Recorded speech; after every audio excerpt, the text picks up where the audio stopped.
Hello everybody, welcome back to HardReset.Info channel. In today's video, I'll show you how to fix no SIM card detected on your Nothing Phone 4a Pro.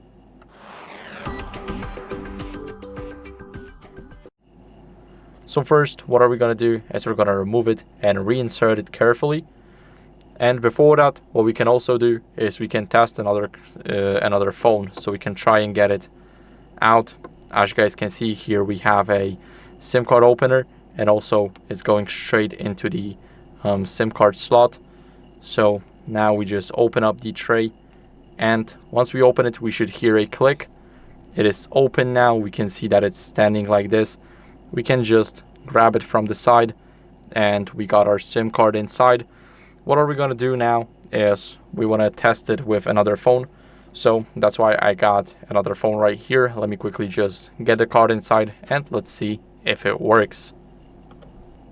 So now we're entering the SIM card to another phone, and let's see if it's loading up. We can see that there's a Virgin Mobile and we also got some signal. So the card definitely works.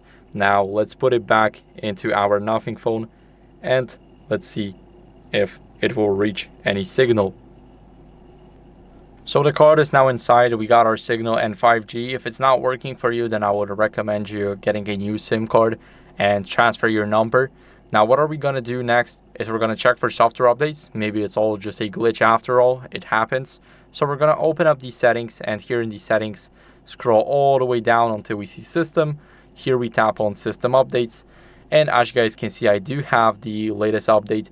And what we need to do is click download and install right here, and this will basically fix our glitches. But before that, what we can also do is we can go to reset options, click on reset mobile network settings, click reset settings, and of course if you have a password, enter it, click it again, and as you guys can see now, our signal should disappear and the 5G and everything should work now. So the card is definitely working. If it was not working for you whenever you switched it to another phone, I would recommend you simply just replacing it or contact your carrier in order to get a new one. So that's it for the video. I hope it was helpful. If it was, then leave a like, subscription, and a comment, and I'll see you in the next one. Bye.